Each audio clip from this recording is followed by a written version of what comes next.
Hi, perhaps you recognize me. It's your favorite president. We will decide who comes to this country and the circumstances in which they come. And if the yes vote is successful, we will be divided forever. What does confrontational mean?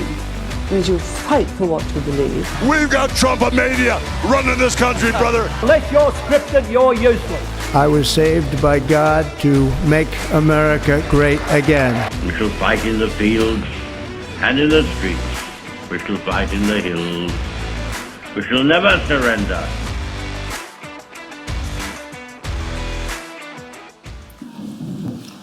I'd like to welcome you to tonight's forum, the Whitlam Community Candidates Forum.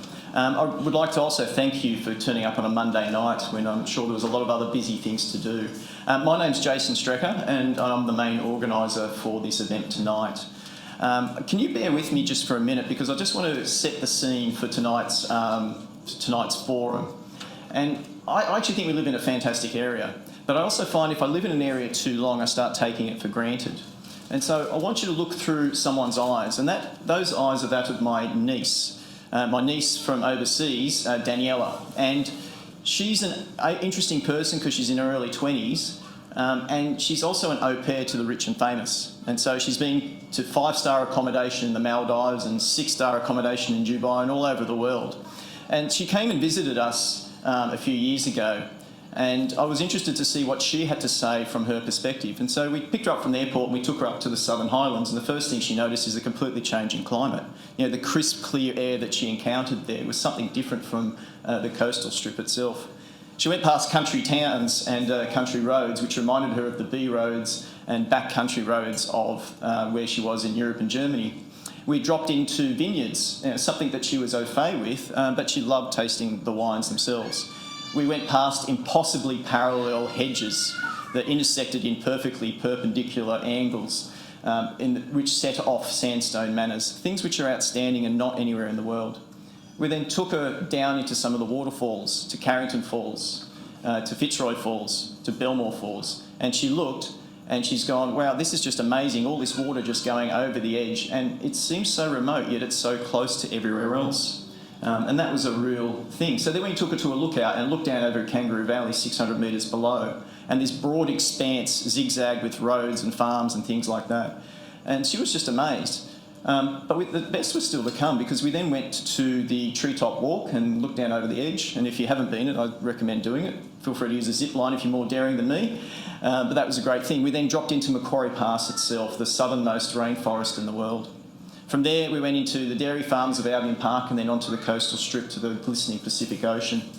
We went to Lake Entrance, we made our way south to Arilla Beach, Shell Harbour Beach, and we stopped in Bushrangers Bay. And she said, can you just leave me here and pick me up tomorrow? This is the nicest place in the world I've ever seen. So she stayed with us for a while and then she left. A year later, she came back again and she said, and it must have made an impression because she said to us, can you just leave with me at Bushrangers Bay and pick me up in the afternoon? And we said, yeah, sure, we can do that. But there's one more place I'd like to show you first. And so we went to the farm, to Killalea. We dropped down into the beach. She got to see the white sand surrounded by the mountains. We went into Mystics and she commented on the trees that line that Spit Peninsula which separates Minamara River from the Pacific Ocean. And she turned to me and she said one simple phrase, you live in the best part of the world. I've never visited a place like this. Yet, and by God's grace, she may well be right. But deep down, we know that something's not right. We all know someone that's lost a house or is struggling to make payments on their bills or their rent or other things. We go to the shopping centres and the crowd just doesn't seem to be as friendly as it was before. You still see the odd dotted mask wearer looking in fear when you look in their eyes. I saw someone wearing a face mask driving today. That's still happening. But the driving itself is a bit of a game, isn't it, of cat and mouse. I don't know what people are going to do from one minute to the next. There's things I've seen in the last few years I've never seen before. And the NRMA actually backs that up with its statistics. It said in 2021, during lockdowns, that it expected the accident rate to go down. But much to their surprise, it actually went up. There's something pensive about us. There's something which is not as patient and loving as what we once were. But the ABS actually gives us some cause for hope. It says we actually have above average number of young people in this area. So from 0 to 20, we actually have much more than what the national average is. But something happens at 20 years of age and the population drops off a cliff, only to return 3 decades later. What is it that makes young people want to leave this area 20 years later? What is it that we're not giving them, that we're not catering for them to stay? These are the kinds of things that this group of people in front of you have taken on board. And make no bones about it, it's a difficult and challenging job to have. So I take my hat out to each of the candidates that have turned up today to actually do that. It's a difficult job. Now, to set the scene, in terms of it, just to give you some little bit of facts and figures, I'm a facts and figures guy, the electorate of Whitlam is roughly 80 kilometres from east to west. That's a huge distance. It's 50 kilometres from north to south. It contains 2 completely distinct geographic climates and houses some 170,000 people. That's a big job. We'll talk more about the candidates, but I'd like to formally introduce them to you so you can get to know them a bit more. First, we've got Sharon Cousins from One Nation. Welcome, Sharon. Next, we've got Nathaniel Smith. Now, Nathaniel, up until last week, was coming, so I'm not sure where he is at the moment. So he said he was enthusiastic to be here, so I don't know actually why he's not actually here itself. We'll talk about that a bit more in a moment. Next candidate is Jamie Dixon from the Greens, so thank you, Jamie, for turning up. And who's our next candidate that we've got? Ben Britton as an independent. Ben, you may have heard as well, was actually the Liberals candidate up until 2 weeks ago. I don't want to make a big deal of things, but there's no point not facing stuff which has actually taken place. I'm not that kind of person which will just ignore things that happen. So that's happened, that'll be talked about a bit more as we go along, the background behind that. Next we have Carol Berry. Now, Carol Berry was in, she's actually been really responsive in my communication with her up until last night and then this morning, where she said she had a conflicting priority. I'm okay with those kinds of things. What I'm not okay with is, and I hope this isn't the case, is that the Liberal Party and the Labor Party member have been overruled by further up the ranks, because I think that doesn't do anyone any good. Okay, I want them here, I want them to answer your questions, and I want them to be able to promote their vision. I don't like the ducks and drakes game, and I think we're all over those types of politics. So I'm not having a go at Carol at all in this process. My communication's been very good. I just hope that's not what has taken place. Next candidate is Ray, of course, from the Libertarian Party as well, and we look forward to seeing what he has to say. I think we've gone through all the candidates. Yeah. Okay, so just a couple of... Oh, sorry, Paddy. Sorry, I've got a friend of mine up here at the back, Andrew Middleton, who's a cricket buff, so he's going to beat me for that. So Paddy's was an A-grade cricketer. He's involved heavily in cricket as well. So I apologise, Paddy, most profusely. He's an independent as well. Have I missed anyone else? Okay, so there's the candidates, okay. Just some housekeeping things as well. Toilets, you'll probably notice, are behind us to there. There's an emergency exit out here or just out the front, which is the way you came in. And so that's fine, we're not expecting that to be the case. In terms of that, communication, we value your communication here tonight, and just to keep things going, I'll be sitting up at the desk at the back there, and if you can come up to me and we'll write down some of the questions, as some of you already have. I will then bring it to the moderator as we go along. Just to answer a question which has been asked of me a few times, and that is, what's in it for me? And the answer is absolutely nothing. Okay, it's taken me a lot of time and money to actually get this organised, with a lot of help for some friends, and I really appreciate that that's the case. But also, we've also brought in the moderator, Steven.tripp, as well, and likewise, he's actually given up work to be here tonight. The only thing we ask is that we have used his website and podcast, commandingthenarrative.com. If you feel like doing so, please check out that website and check out his podcasts as well, as a way to service him. I want to also pay just credit, just very quickly, so bear with me, sorry, to a few things. Firstly, I'd like to thank Albion Park Bowling Club for allowing us to use this facility, which this forum would not have been possible. So thank you very much. Tony's at the back there. She's waving now, so wave back to her. We really appreciate her involvement. Jane Sanderlin, as well, is also the brainchild of this event. And so she's the one that was really keen for this to take place, and was the idea behind, the thought process behind that, and we just put that into reality. I'd also like to thank an organisation I am involved in, which is called Australians for Science and Freedom, or ASF. They've provided some help in that. And we've got an international economist by the name of Gigi Foster here as well. Now, if you've got any questions at any stage or afterwards, please hang around. The restaurant's actually been agreed to stay open a bit longer, so I'll be getting a meal and drink. Feel free to mingle and ask any other questions you might have after the event takes place as well. Without further ado, I'll hand it over to Steven Tripp.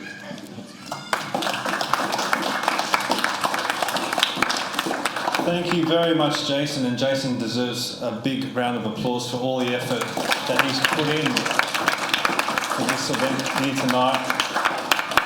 I also want to point out Mr. Chris de Bruin, who's going to be filming this and putting it up. We'll be putting it up on the Commanding the Narrative platform. You'll see him around with his Chris Khoury's website, and he's we lost the microphone. Yep, there we got it. Right, and Chris is fantastic. Also like to acknowledge Councillor Adam Zara, who's here from Campbelltown City Council. Thank you for joining us, Councillor. Most of all, thank you to all the candidates for turning up tonight. The ones that did turn up, thank you very much. This is very important in our democracy to hear the opinions of all candidates, and this is a part of our democracy, so it's incredibly important, and thank you all for coming as well. So we have a wonderful runner here. Can you please take the microphone down the end of the table? And what we're going to be doing tonight, we're going to have questions for all the candidates, and we're also going to have individual questions as well. This one's for each one of you. I want to get a comment, and just to start off, what motivated you to run in this federal election? I'll start with you, Jamie. First of all, I'd like to acknowledge that the electorate of Whitlam does kind of cross both Dharawal and Gundungurra traditional lands.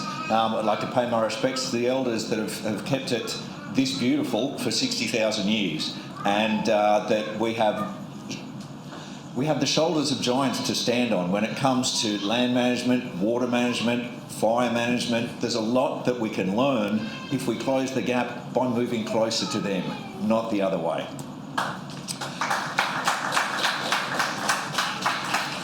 Essentially, I became involved in politics about a decade ago. I think the best way to describe it is I got sick of yelling at the TV. We've had two parties for too long. There's so much change promised and so little delivered.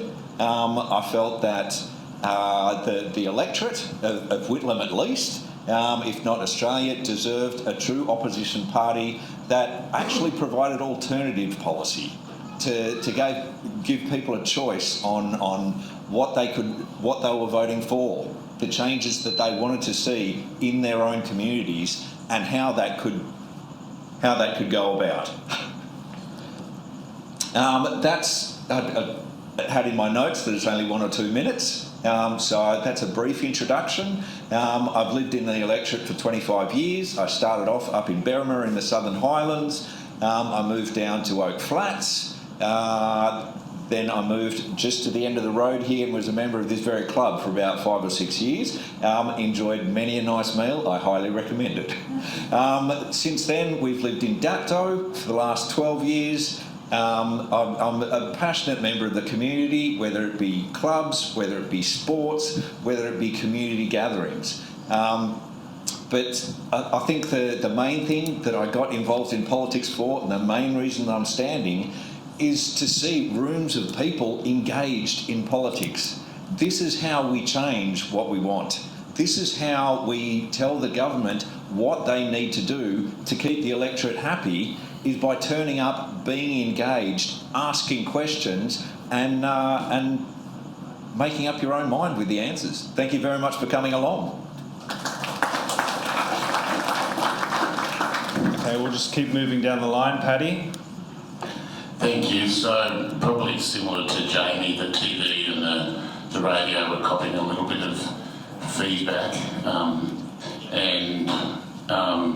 yeah, I just had enough. I've had enough of the Labor Party taking us for granted, forgetting about us, not doing anything for us.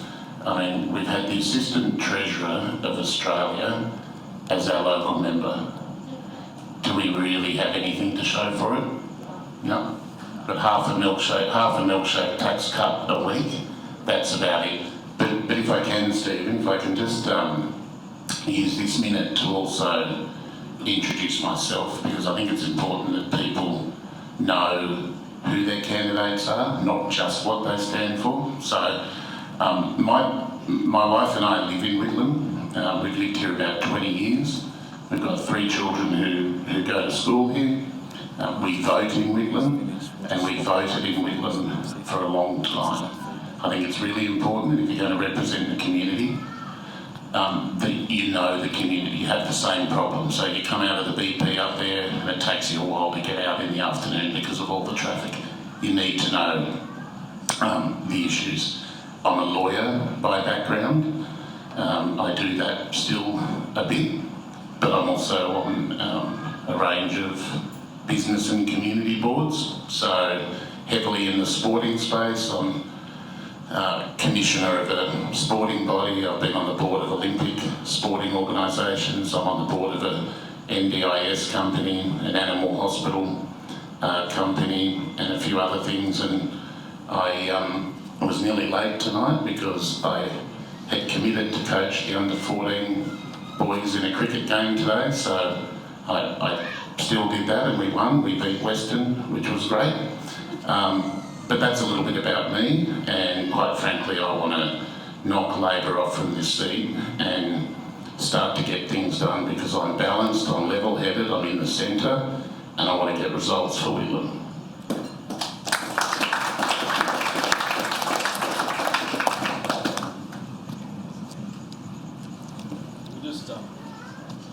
We're just swapping the microphones to see if we can get rid of that feedback. So yeah, go ahead, Raymond. My name is Raymond Khoury. In the 2021 COVID period, I was just absolutely devastated seeing our civil liberties, the Australian way of life, just being trampled unnecessarily and without any understanding. So that motivated me back then. We were caged like animals. We lost all of our freedoms. Anyone who had the guts to speak up was demonised. Now we're in a situation where our great country is rapidly going downhill. In this electorate of Whitlam, the recent Salvation Army Social Justice Report found that our number one concern is housing affordability and homelessness. The government does not have any money to address these issues, yet they've allocated $24.5 million to the Bowral cement factory in order to reduce carbon. What an absolute waste of money. What an insult to everyone in this room who pays our taxes. This election is not about political parties. Rather, this election is about restoring back the Australian way of life. We are in a downward spiral, and unless there is resistance, strong resistance, this utter turmoil that we are confronting will continue. Thank you, Raymond. Okay, Sharon Cousins from One Nation. Thank you. Good evening, everyone, and thank you for coming from far and near. I decided to run as a federal candidate in the 2025 federal election for One Nation because I've been following them for many years, and their common sense policies rang true to my heart, as well as my values, which is for faith, freedom and family. And in 2011, I ran as an independent candidate in a local city council because of corruption. And what I saw of the major parties' manoeuvring tactics and power tactics in relation to the abundance of the corflutes, the abundance of the volunteers, the abundance of money. And I was the only female candidate below the line out of 80 candidates. And I decided I wanted to join a party because I was seeing the deterioration in my own country. I was seeing laws rush through the Senate. I was seeing no debate. I was seeing a silencing of what's going on in Canberra in our own media. But those who knew the truth were trying to get it out. And the pandemic and the lockdowns were evidence of that. In relation to my background, I'm a wife of 35 years. I'm a mother of 2 adult children and a grandmother to an 18-month-old who I'm looking after tomorrow. I went to the local schools in the Illawarra and I worked in insurance, and after qualifying I became an executive.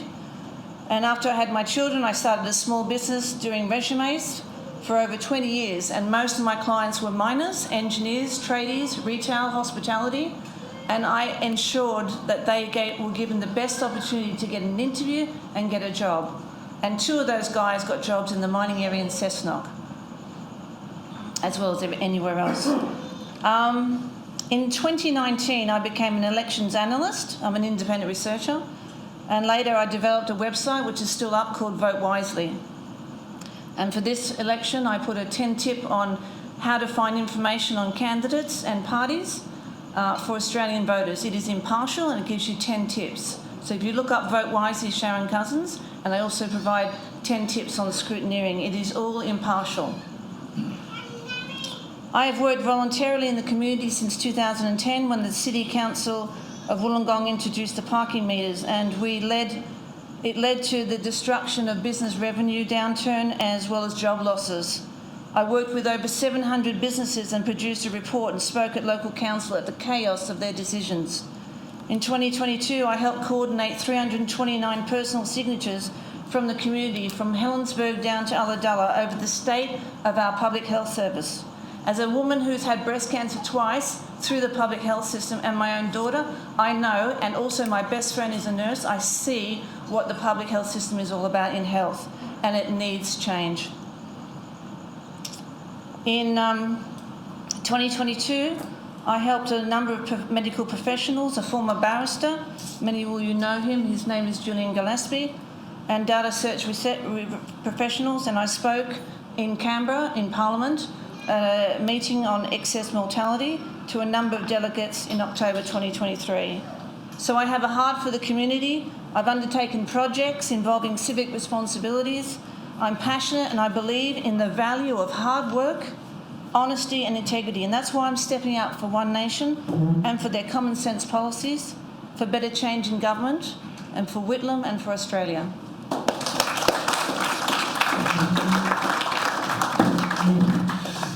Well, hi, my name is Ben Britton.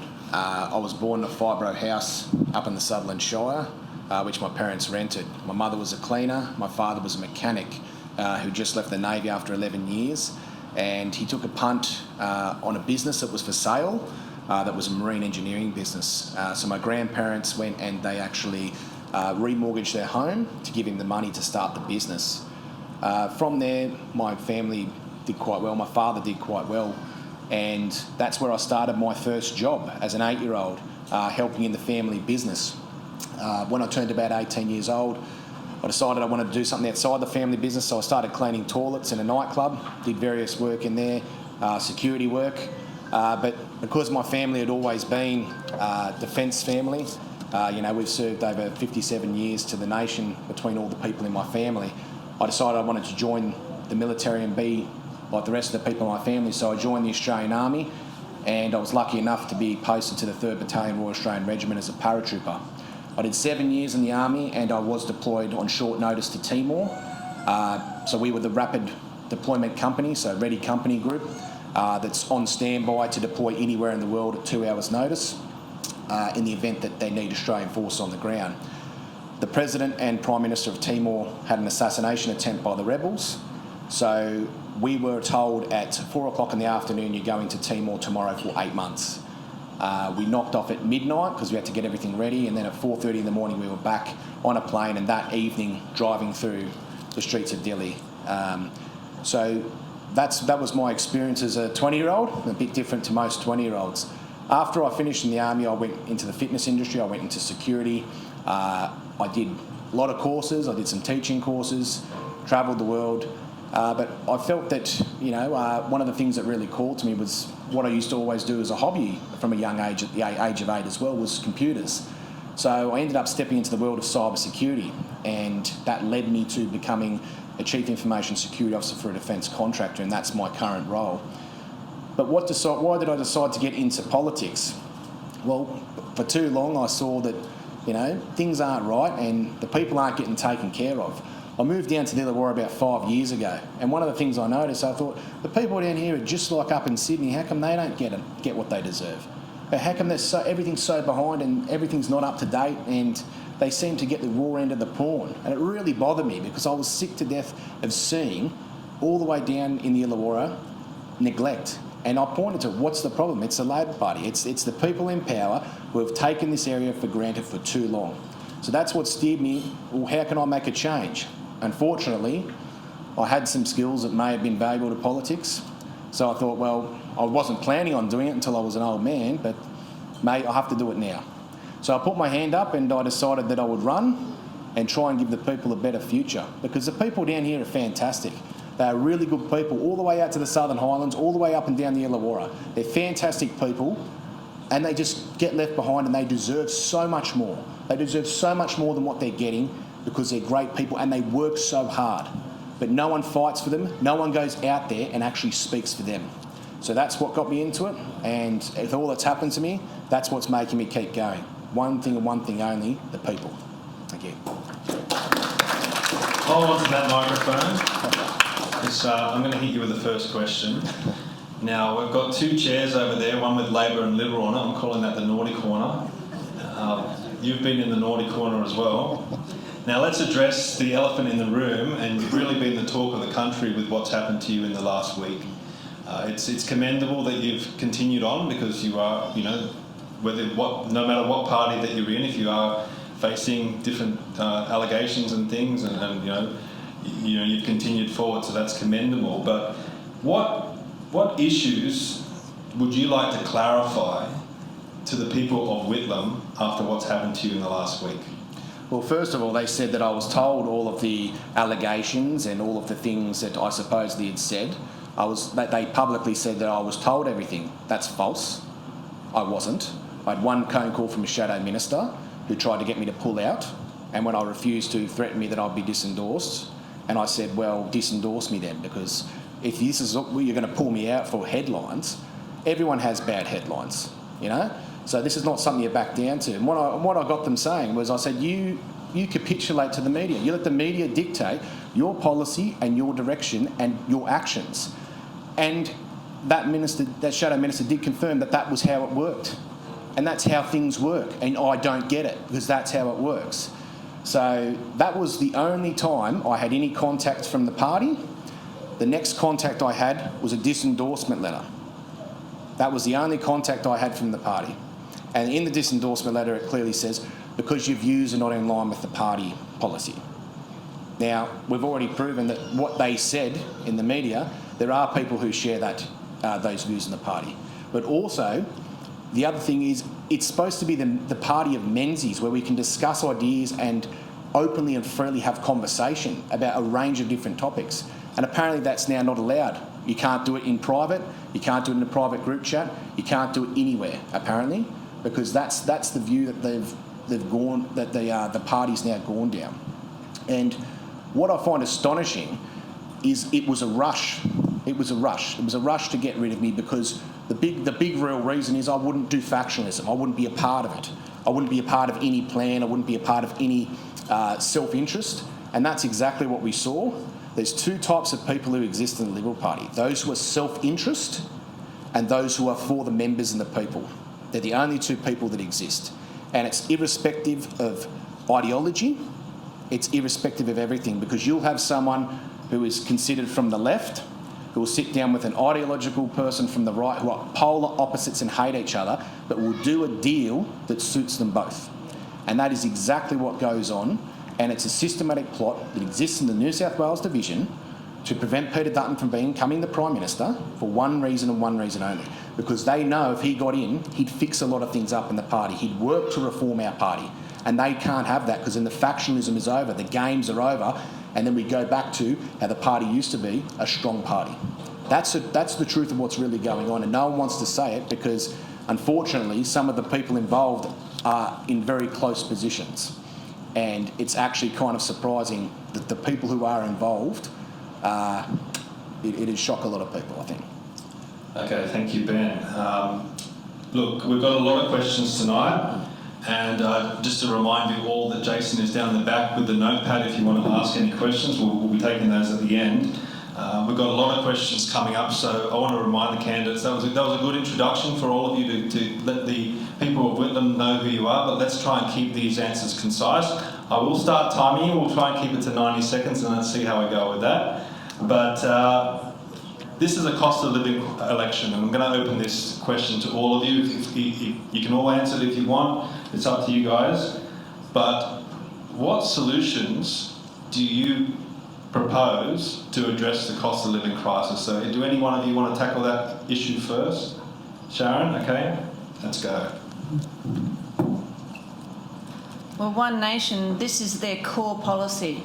And if you look up our website, onenation.org.au/issues, we have 21 policies. The first one is free speech, to put that in the Constitution, and we have a policy for cost of living measures.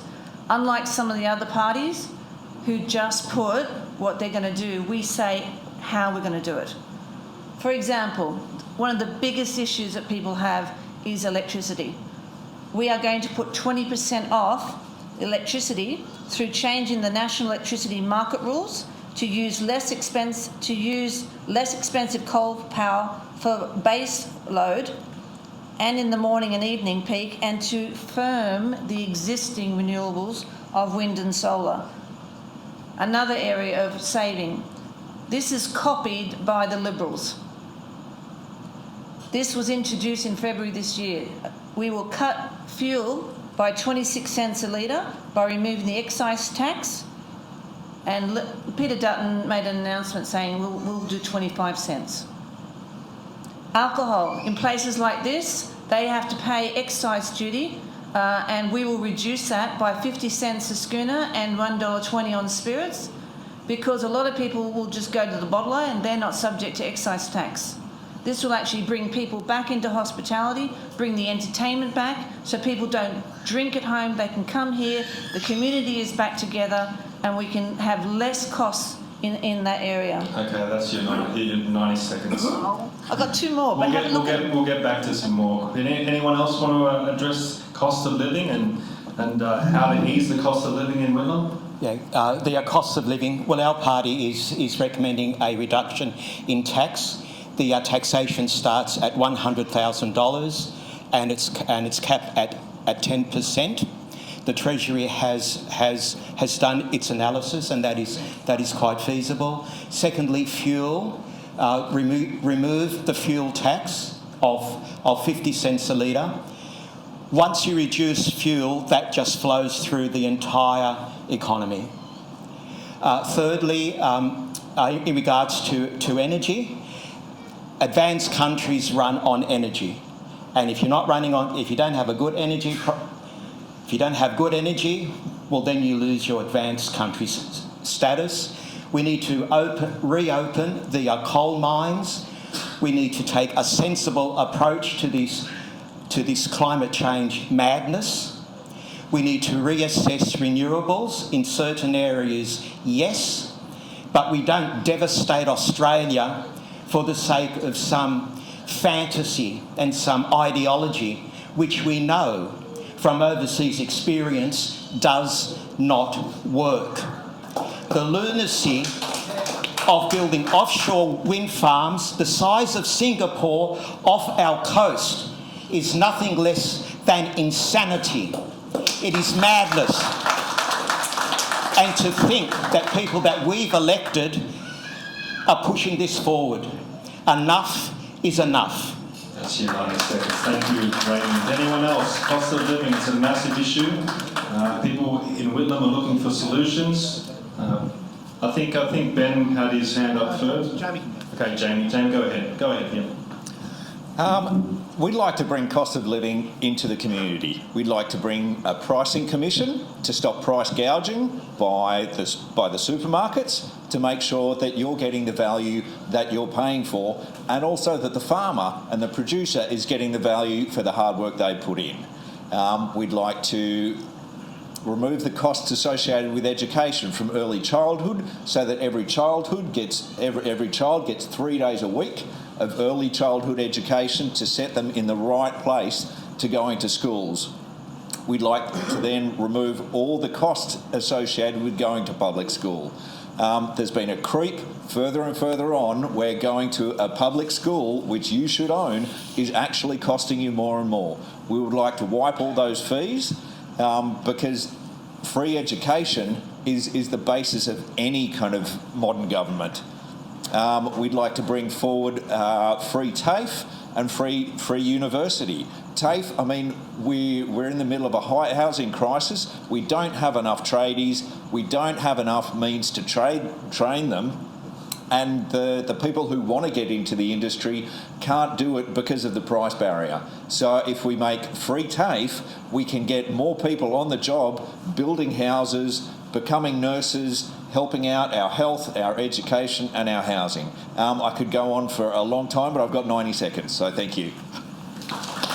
Mate, you just made it. You're in my good books so far. Good work. All right, Ben.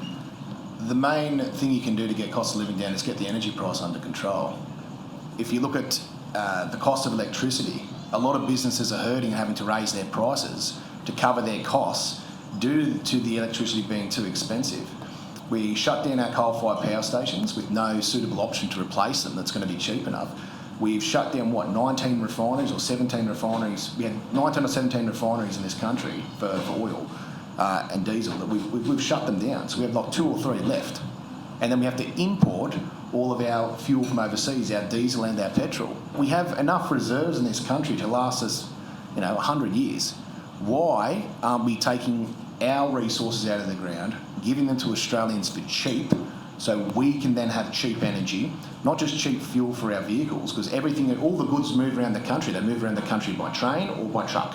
That's how everything gets everywhere, and there's a price on it. Freight is one of the biggest things in the cost of any commodity. It's how you get it from wherever it's come from to the consumer. So energy is one of the biggest costs, but it's also the debt. The debt has significantly increased inflation. It's not just the spending, it's the debt as well, and all the interest that has to be paid on that debt. Currently, there's no real sensible plan to bring down that debt, and it's only increased.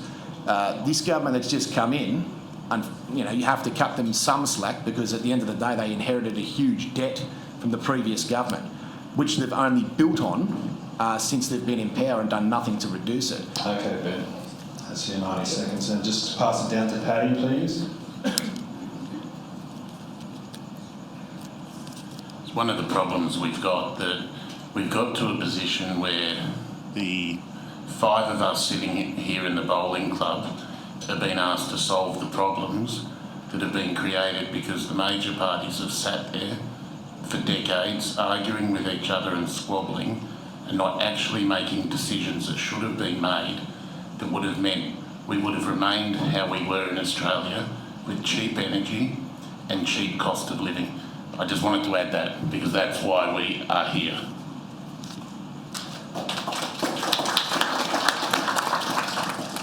Very good, that was only 30 seconds. Now you're in my good books. Can you just take the microphone over to Jamie? I'm going to pick on Jamie now. Now, I'm going to read this off the Greens website, which is very impressive. I must say, you guys have a really good marketing team there. But it says on the Greens website, the Greens have a fully costed plan to tackle the cost of living crisis by making big corporations and billionaires pay their fair share. The Greens will use that revenue to fund world-class health and education, invest in services and infrastructure, and bring prices down and put money back in your pocket. And then the Greens claim that they will raise $514 billion by taxing the millionaires and the big corporations. So my question to you is, how are you going to do that? We have billionaires are not sitting in, working 9 to 5 earning a paycheck. How do you tax them? And big multinational corporations can take their profits offshore and not pay tax. So what's actually your plan to do that? Okay, thank you for the question. It's a big ask, and if you look through the Parliamentary Budget Office that have gone through our numbers, and they completely agree with our numbers, that figure can be raised if the people if the billionaires and the corporates actually paid their tax. What the Parliamentary Budget Office do qualify is that they don't know how it's going to happen, what we need is political will. We need people in Canberra who are ready to make the hard decisions, that are not beholden to the corporations, that don't have billionaires in their back pocket. We need people who actually commit to the community, commit to what they're promising in their elections, and will bear the wrath. But is there actually a mechanism of doing it? So if we want to focus on billionaires, how do we actually tax them more if this is your plan?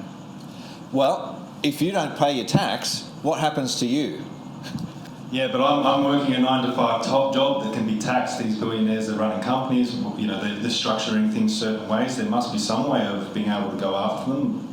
You say you're going to raise $514 billion. How's it going to be done? I would say that the federal government basically has two jobs. They need to legislate for change, and then they need to regulate to make sure that the companies, that the billionaires are actually following that procedure. And if they don't, then they need to get fined, like you or I would. They need to get dragged into court, like you or I would. We're Australians. We're all equal. That's the way we're going to proceed. Okay, thank you, Jamie. All right, let's move on to another big issue. Housing affordability. Now, particularly for young Australians, the Australian dream, it seems like it's no more at the moment. It's hard to get rent, it's hard to find properties to buy. It's a massive issue for all Australians, but particularly our young. How do we make housing more affordable? Who wants to take that first? Paddy?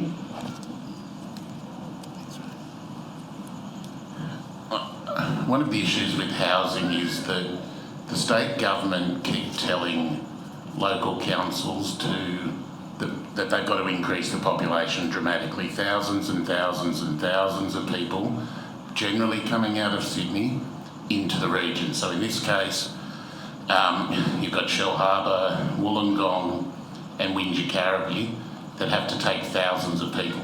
So they're told to put the housing in, but then there's no services to go with it.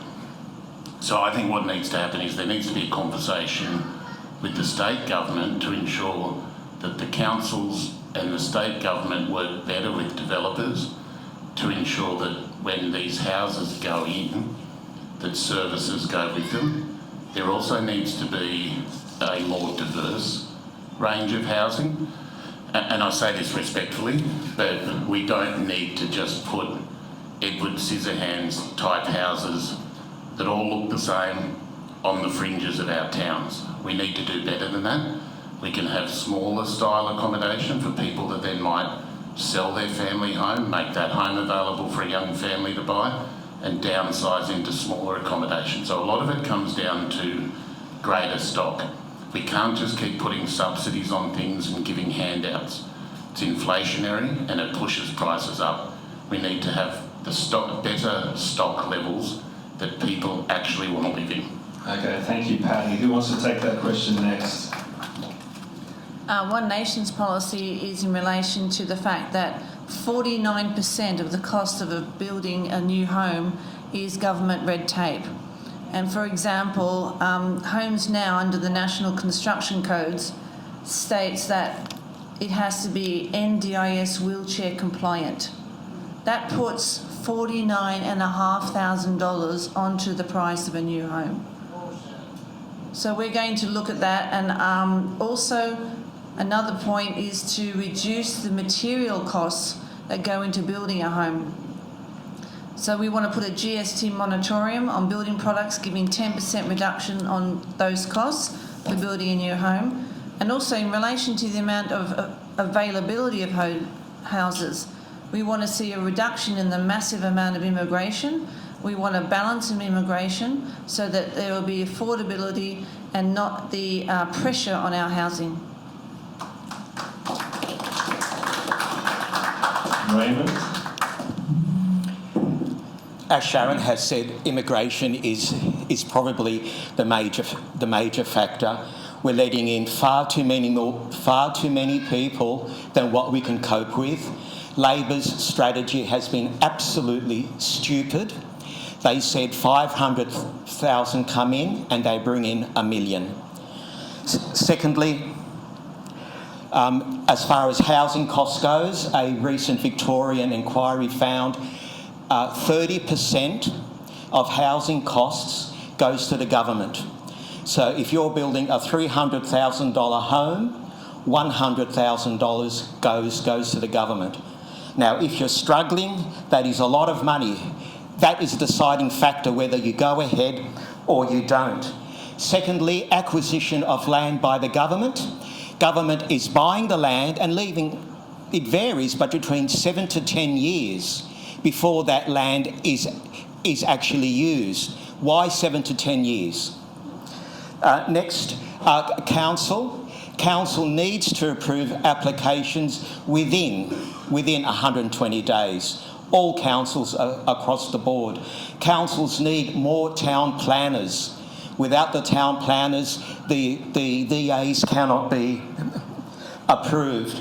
And as Sharon has said, One Nation's policy, a good policy, take out the 10% GST on building materials for at least 3 or so years. Thank you, Raymond. Anyone else want to tackle housing affordability? How do we bring the cost down? If you look at a house in, say, Liverpool, I remember a friend of mine bought a house in Liverpool, 4 better, about 400 grand, about 25 years ago. That same house is worth about 1.6, 1.8 million now. How does that suddenly change? How do we have a situation in such a short period of time where the great Australian dream is now unaffordable? The cost of a house if you actually put it into gold value, is almost the same. So what has changed?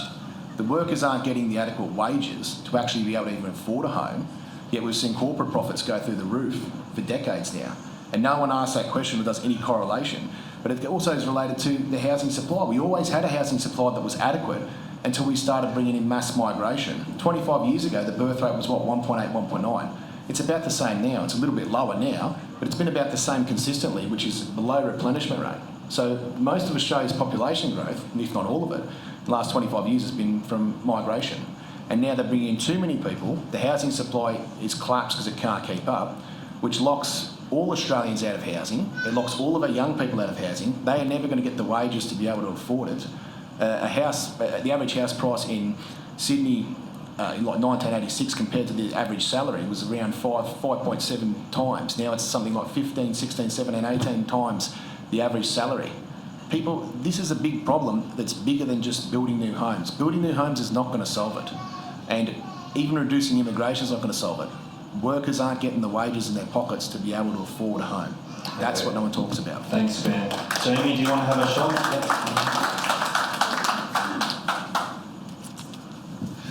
Thank you.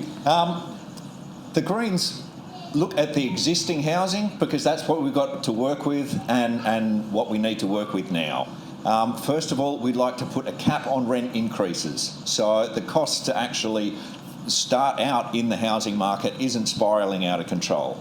The second thing we'd like to do is remove negative gearing from anything past the first investment property. It means that mum and dad investors can still buy a second house, get rental income that is affordable to people in the area so that essential services like nurses, like fireys, like policemen actually have somewhere near their work where they can live and serve the community.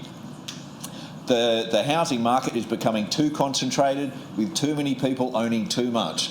If you take away the negative gearing for anything past the first one, it allows more people to actually invest their income into providing better housing for all of us. It allows the community to support each other and to still get some financial gains without people just going overboard and buying houses and putting rents up to whatever they feel the market will take with no regulation. Like I said, there's two roles for government, legislate and regulate, and that's what we're going to do to improve the housing stock that we've got right now. Okay, thank you very much, Jamie. Who am I going to pick on next? Let's take Sharon. Sharon, now on your profile on the One Nation website, it says that you are a strong advocate for family tax splitting. Can you explain what that is and who would benefit? Certainly. This is a great policy, and the example would be, for example, two parents, whether the father stays at home with the dependent child or the mother is irrespective. For example, $120,000, the bread earner, is taxed on that fully. The family tax splitting policy of One Nation is to divide that $60,000 each, so they're taxed on that $60,000, not the $120,000. That will save that family $9,500 and over the Australia-wide $5 billion. Very good, thank you. Okay, the next question to all of our candidates is about education. Now, education is very important, and many believe that that's a state issue, but Jason Strecker is a teacher, and he tells me that now with the national curriculum, it's more a federal issue more than ever. Now, I'm told that there's ideologies that are being encouraged in schools, such as Black Lives Matter. Apparently that happened at the Albion Park High School. Meanwhile, we're seeing declining standards in our results with our youth. So, for all of you, what changes, if any, would you make to our education system? Who wants to tackle that first, Ben? Well, first of all, we've got to take strain off the teachers. Now they're so bogged down in bureaucracy, with all the forms they've got to fill in, with all the paperwork they've got to do just to teach, that they can't even get out there and teach kids. Then they're fed curriculum that they don't have time to go through everything with as fine a detail as they'd like, because they're playing catch up with all of the administrative processes they've got to do. That's one of the biggest problems that teachers face, and no one's going in there to support them, to let them get back to actually teaching. The barriers they put onto teachers to get into the industry too is too high. Going to university for such a long period of time to become a teacher, when there's so many people out there who've got good life experience who could slot straight into the role, that's something they need to look at too, because bringing those kind of people into the system massively benefits and helps the teachers who are already there working hard, because they have people there who can now come in and back them up. That's what's not happening, and the thing that a lot of teachers don't agree with the curriculum, but what are they to do? Put teach your curriculum or lose your job, you know? And we push too much ideology onto children, and mind you, none of it's pro-Australia ideology. No, none of it's be proud of where you come from, be proud of your family, be proud of Australia. They push things on them that make them feel ashamed to be who they are and ashamed of themselves. None of that ideology should be pushed on children. They go to school to learn how to actually be members of society and read and write and do mathematics, and they can't even do that anymore because they're being pushed and fed ideology instead of actually how to be. We need to stop teaching our kids what to think. We need to tell them how to think. That's the most important thing. Okay, thank you, Ben. Anyone else want to tackle education? Paddy? Thanks. I've got quite a similar view that teachers go into teaching to teach. They don't go into teaching to be a secretary or an admin officer. So we need to support our teachers better from an admin point of view. We're better at that now in the medical space, with technology and things to help nurses be nurses. We need to do that with teachers. And yes, the curriculum needs to focus on what we send our kids to school for, which is the basics, and then history, geography and all of that. It's not to learn anything else than that. I will decide, my wife and I will decide what our children might learn outside of the school in relation to religion, politics and all of those things. We send our children to school to learn the basics. As far as ideology goes, that's a question, isn't it, Stephen? The question is, what changes would you make, if any, to our education system? Well, firstly, I agree with both Ben and with Paddy. Poor teachers just go through this shocking admin, bureaucratic rubbish, and truly, they didn't go to 3 years of uni to be involved with that. So that really, really needs a major review.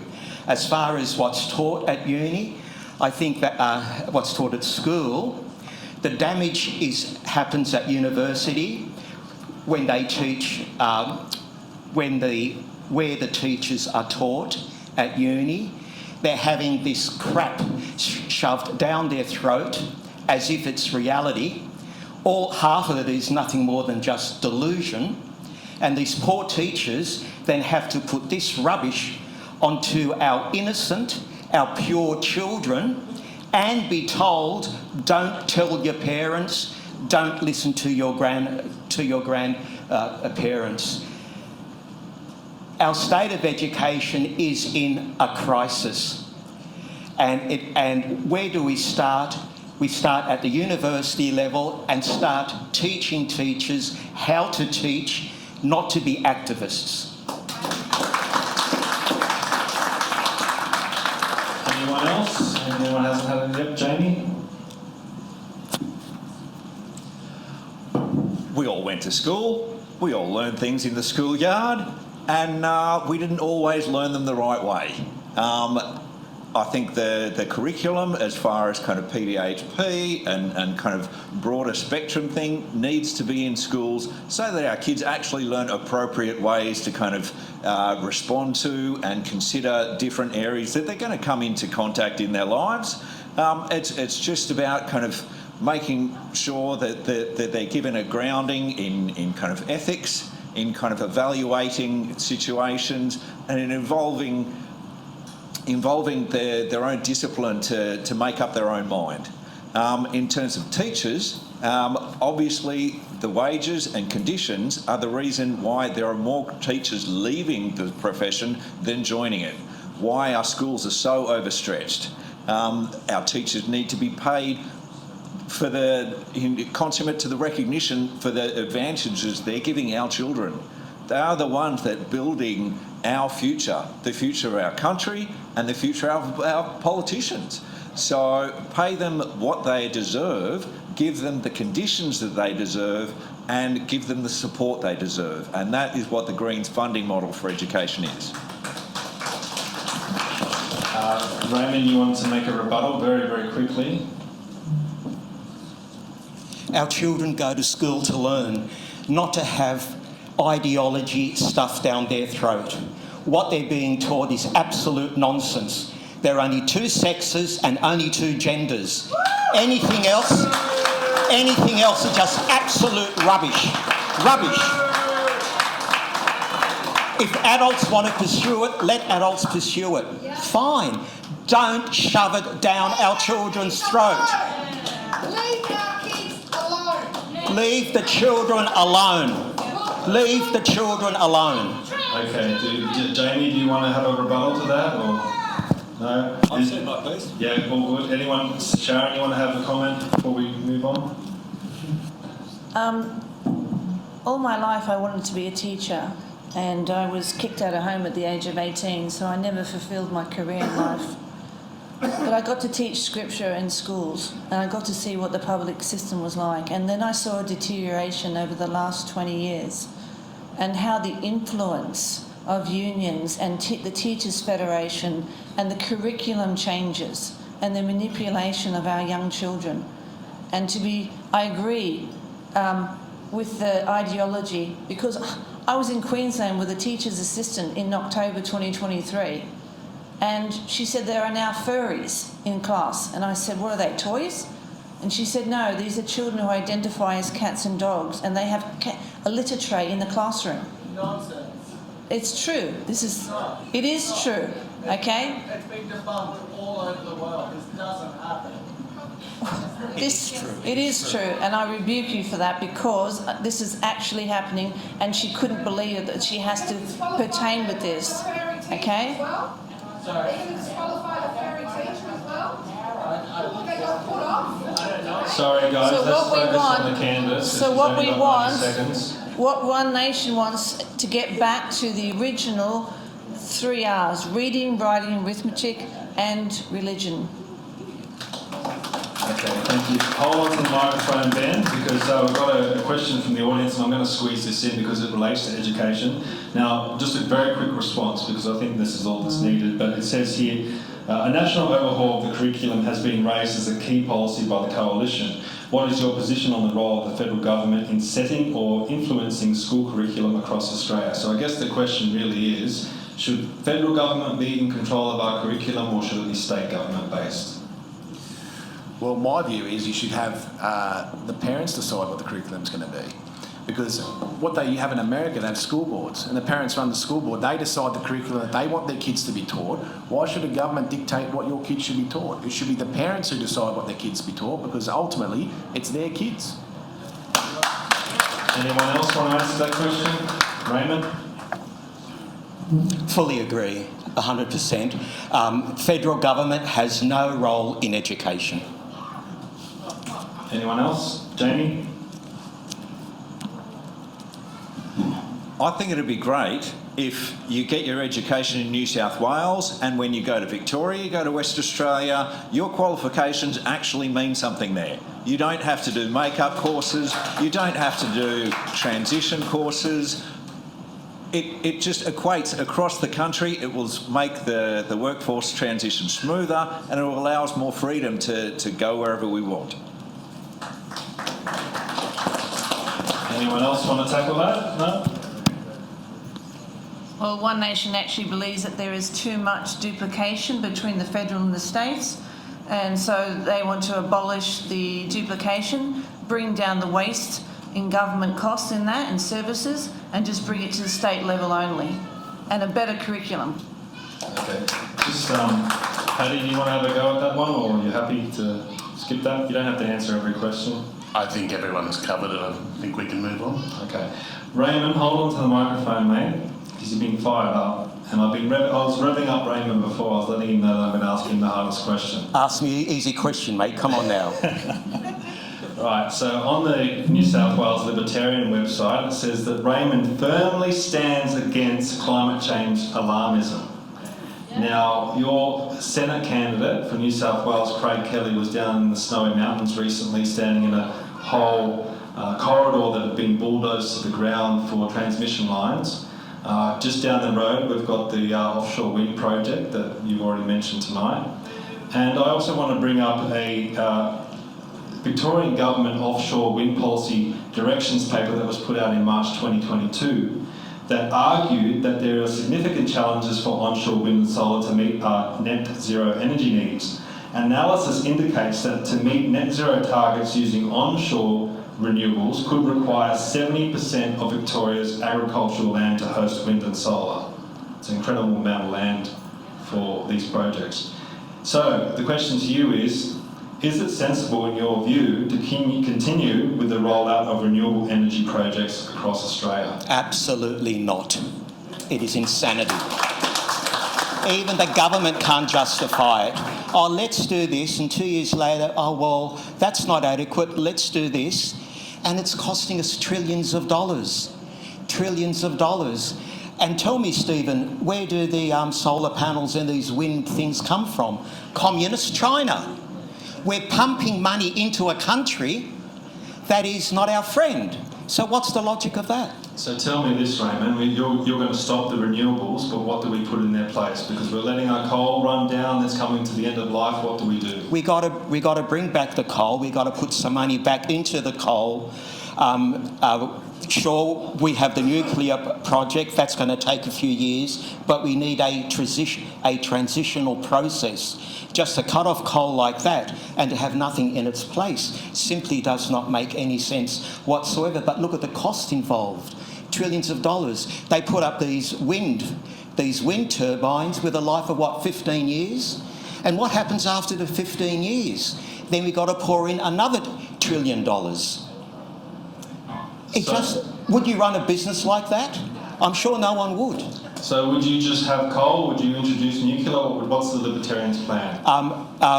Pump money, get the coal stations up and running, do whatever needs to be done, because yes, they are run down. In certain situations, renewables are useful, absolutely yes, and start building our nuclear. And is that going to cost us more than it's costing us now? Well, look, the propaganda is nuclear is going to cost us 640 billion. We're spending trillions of dollars on these unreliable renewables. Well, 640 billion from a trillion means you've got about $360 billion left over. So it's cheaper, isn't it? Okay, thank you, Raymond. Does anyone else want to tackle that issue? It is a big issue with the offshore wind project and the renewable rollout. Yeah, I just want to give an example of what happened in South Australia. The Liberal government there closed down Augusta Power Plant and put in renewables, solar and wind farms. In March of this year, 26,000 businesses and residents lost their power due to an outage because there wasn't enough power because they closed down a coal-fired plant. In ACT, they say, oh, we're net zero. They have solar and wind, but they don't tell you they import their extra energy from the New South Wales coal farms because there's not enough energy in the grid to sustain them. So we need to be able to bring brand new coal-fired powers, high efficiency, low emissions, and we've got to make sure we look after our coal mining industry. There is this fallacy of a transition of employment. There's 12,000 jobs just in the Hunter that could go. And we've got to realise that in Whitlam, we have mines in people working in the mines and in the allied services. So we have to protect our mining industry, but we also need to be realistic that the renewables only rely when the sun comes out and the wind is there. Is it safe Labor seat now? Anybody? Sorry. Okay, anyone want to tackle that issue before we move on? Jamie, yep. Funnily enough, I drove through the Hunter over the weekend for 45 minutes through coal mines. I didn't see anything grazing. I didn't see anything growing. So let's not kid ourselves. Coal mines don't produce food. Where's your nearest windmill farm? Okay, I've driven through Crookwell. Yeah. I've driven through Lake Bathurst. I've driven through Europe. 200 miles. And you know what's please. And you know what's grazing underneath the wind farms? Sheep and cows. Through the poles. Exactly. Our biggest resource. Let him speak. Our biggest resource for solar panels is our rooftops. The rooftops of your house, the rooftops of this club. There is a massive energy kind of potential there that can be made without impacting upon our ability to build more houses or grow more food. Renewables can work alongside other industries. And in terms of coal mining, if you look over that way to Wongawilli coal mine, we're for the workers. We stood with the workers when the company shut down the mine and put it into care and maintenance because they couldn't maintain a safe work environment. That is the coal miner. We're for the coal worker. That is what our transition for employment is about. Okay, thank you, Jamie. Anyone else want to finish up on this issue? Ben, pass it down to Ben, please. So who else got the email from their energy provider saying that your subsidies or what you put back into the grid from your solar panels, you're no longer getting paid for it? Yeah, who hands up who got it? Because I got it, and that's the thing. We all got solar in our roofs because we thought, oh, that's a good thing. Put it into the grid, help everyone else out. You get a bit of money back. Now they've taken it away. They still sell you kilowatt of power, and they still get the money from it. But they said there's too much going into the grid. That's one of the issues that they have. But if you look long term for transition of power, you have to look to the space programs and all the things that they've done in space. Most satellites and things that are going out to other worlds and other planets all around the solar system, they're actually not powered by solar, they're actually not powered by batteries.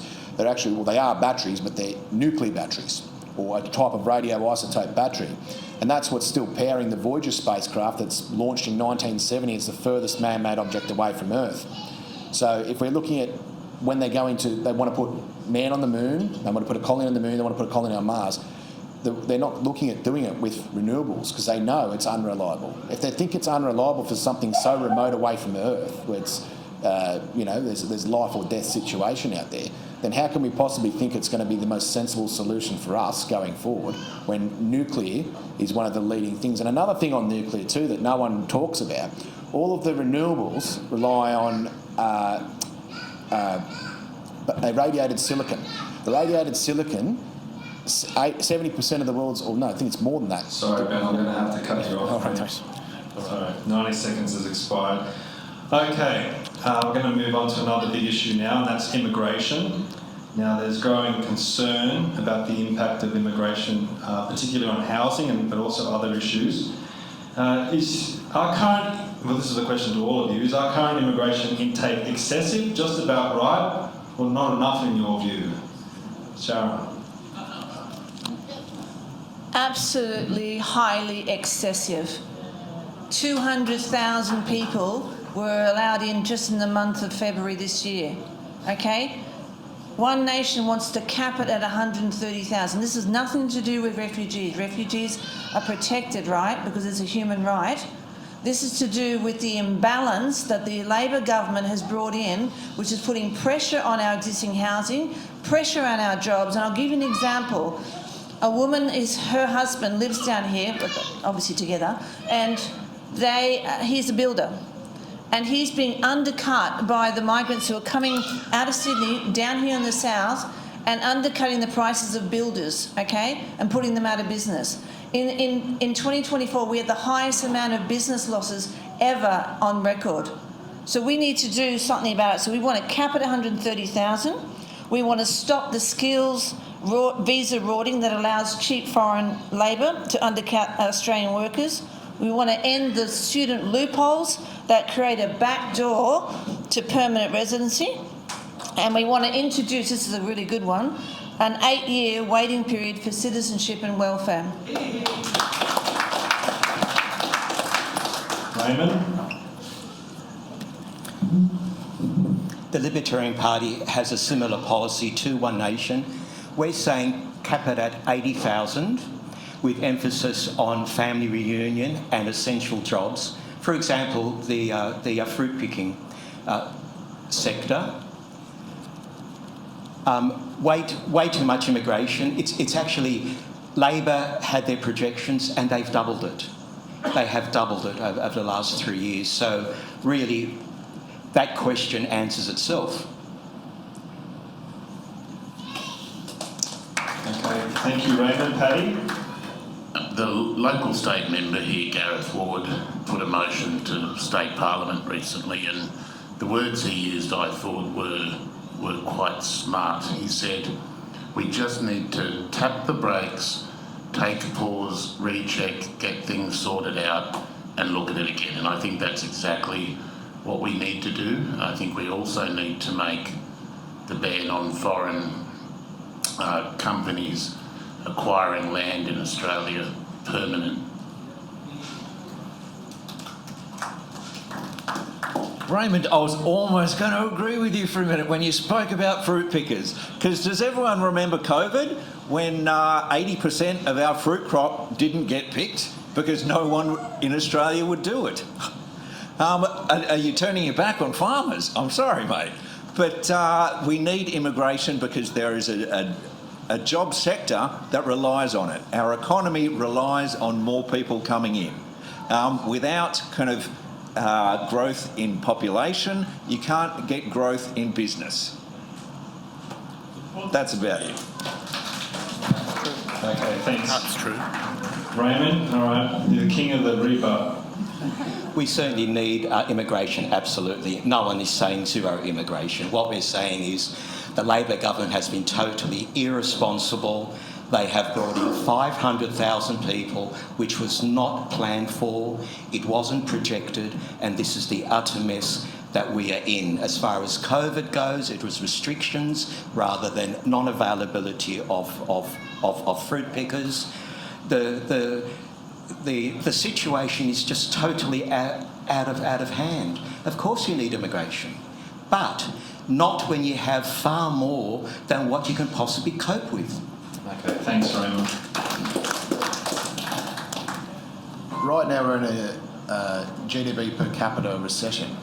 The only reason they brought in so many people in the last 3 years was to prop up the false economy, to prevent a recession from happening on their watch, and that's why they brought them all in. And if you look at that, well, that's because Australia makes all its money from selling dirt and taxes.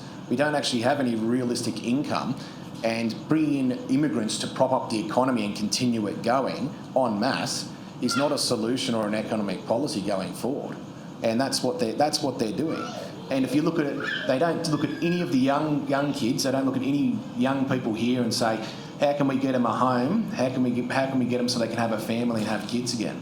No one talks about the birth rate. The birth rate is plummeting in this country, and without the birth rate, you're not going to have a country. You're not going to bring in immigrants and it's going to save you. You're not going to have a country if you don't look at it. And that's one of the biggest things with immigration that nobody talks about is what about our young people? What about all the people out there fighting for a home and fighting for their future, for them? No one talks about it. Okay, thank you, Ben. Anyone else want to make a final comment on immigration? I see you're thinking about it, Jamie. No? You want to pass? Okay. All right, very good. All right, let's move on now to another elephant in the room that was going to be here, but that is not currently here. That's Carol Berry. Now, I got a lot of people reach out to me through the week wanting me to ask this question, so I suppose I better still ask it and see if any of you want to make a comment. But Carol Berry was the former Greens candidate for Cunningham in 2001. She was also an advisor to former Greens member of Cunningham, Michael Organ, and also Greens National Secretary. She's since left the Greens party. Albanese claims it was 20 years ago and is now with Labor. Does anyone want to make a comment on that? I was going to get her to explain herself. Maybe, Jamie, you think she should still be in the Greens, possibly? You don't have to make a comment, or if anyone wants to make a comment on Carol Berry. This is about 10 years before my time. So I was made aware by my fellow Greens that Carol was a member of the Greens a long time ago. From her interview on the ABC that I heard, she said that she chose to take another path and she felt that joining the Labor Party would give her access to lead from the front. That is her choice. Would we welcome her back in the Greens? Of course. But she's free to choose where she goes, and I wish her well. Okay, very good. Paddy?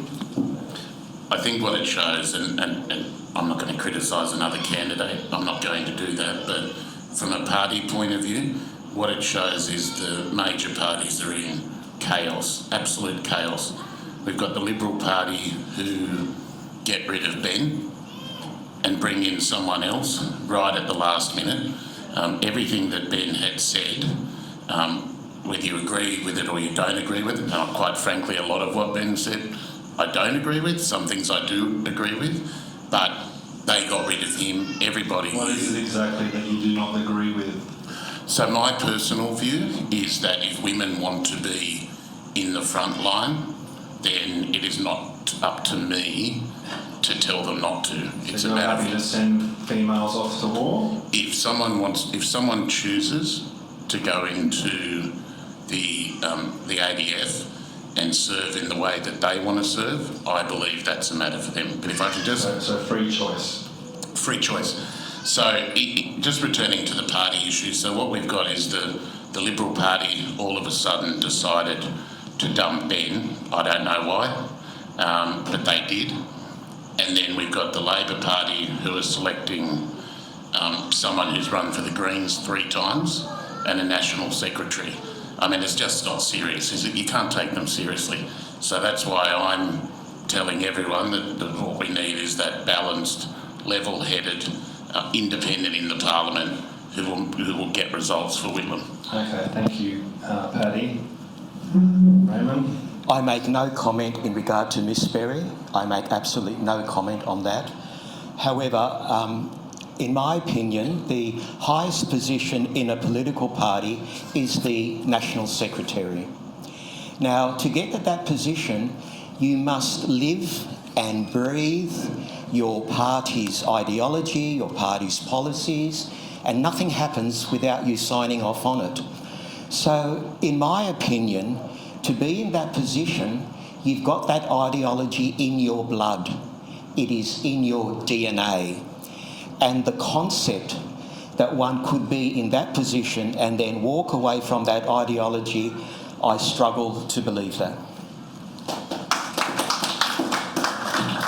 I'll just make two comments. The fact that the Prime Minister himself had to come down and personally endorse Carol Berry, that's the power of Labor, it's the power of media, and we don't get that opportunity, most of us, in those in the minor parties and independents, unless you know someone in media. And the thing is that she was with Greens before, and how many other candidates that you know of have been with other parties before? So where is the loyalty? And why the changes that we're seeing? We have people like good people in... Sorry to cut in, but why do people need to be loyal to a party? If that party moves away from their values, shouldn't they... Most of the time it's the parties. For example, I'll give you Russell Broadbent, a beautiful Christian man, MP for years in the seat of Monash. He didn't leave Liberals. Liberals left him, and he's now been forced to be an independent, okay?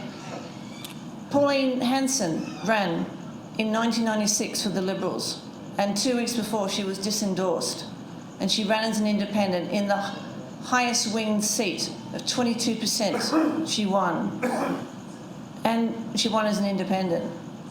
But what I'm saying is, check the independents, check their loyalties, check their history, check their civic ability, check their values, do a deep dive on these candidates to find out if they are a true representative. Okay, and if you have, if your number one doesn't get chosen, really choose a good second. Okay, we're getting through a lot of questions. We've still got time. Now, if you want to ask a question that hasn't been asked yet, please head down to Jason at the back with a notepad. He's given me a whole stack here. Some people have even printed them up at home and typed them out so they're well prepared. But let's get through a couple more issues first. Now, this one's about the local area, Whitlam. Now, I'm told, I don't come from here, but the locals tell me that there's big problems with the roads. Places like Tongara Road, the M1 through Dapto and Oakflax interchange. There's been a lack of planning apparently. So, and a lot of these are state issues, but you can get federal funding for things. So, are there any federally funded projects that you would advocate for as the member for Whitlam? Ben? The Mossvale bypass, for one. That's already a costed project. It's already ready. It was shovel ready, and it was being put through by the previous government and the previous member out there, Wendy Tuckerman. The new government decided to shelve it, and they're not doing it. The other big infrastructure in terms of roads was I can't believe that there's still no shovel-ready project for the Macquarie bypass. That's a thing that boggles my mind. The fatality rate on the Macquarie pass is quite high. And not to mention, if there's any kind of breakdown or anything that happens, that pass is shut down and you can be stuck on there for hours. So that's a big piece of infrastructure. But just the other big one is the M1 going up into Wollongong from Dapto. It needs an extra lane both ways. The off-ramps aren't going to cut it. It needs an extra lane both ways. That's going to cut down everyone being in traffic for 30, 40 minutes extra a day going to and from work in Wollongong. So that's a big thing that's been missed. And the other big problem is also the ring road going around West Dapto, because it's going to become a massive big housing development. They need to get the infrastructure in place, but that's going to help people too, having a giant ring road around the area. But there's also things through Albion Park. Albion Park's gridlocked. It's always gridlocked. There's infrastructure that's been shovel ready. The council's worked really hard. Shell Harbour Council's worked very, very hard, and they're working very, very hard, the council, to get these projects done. They're playing catch-up over many years of the previous councils before the independents come in. They're playing a lot of catch-up, and they're doing a terrific job to keep up, but there's a lot more work to be done. And they need a federal MP who's actually going to support them and fight for the money for them. Thank you, Ben. Sharon? Yeah, I was actually shocked when I saw so much of the flooding at Albion Park in relation to the Albion Park flyover, $630 million of New South Wales state government. And I couldn't believe the lack in engineering to be able to see that it was a dip and it's a flat area, and I'm thinking this is basic, and you want to put offshore wind farms in our seabeds and you can't even get the flooding right? There is a huge apartment, okay, it's in Cunningham, but this is an example of the lack of infrastructure, technology. It's a huge apartment sitting out front of Wollongong Hospital. It is empty because it's got cracks. And they want to give it to the homeless people, okay? Because it's just sitting there because people have lost millions of dollars.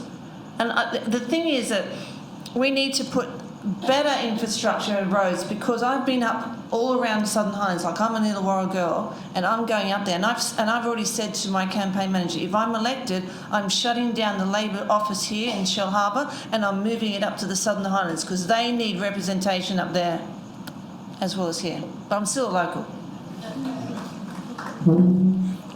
I agree with Ben in regards to Moss Vale bypass, certainly. The Oak Flats interchange, it was a great idea at the time, but I think it needs a bit of an upgrade, perhaps an overhead road. I'm not an engineer.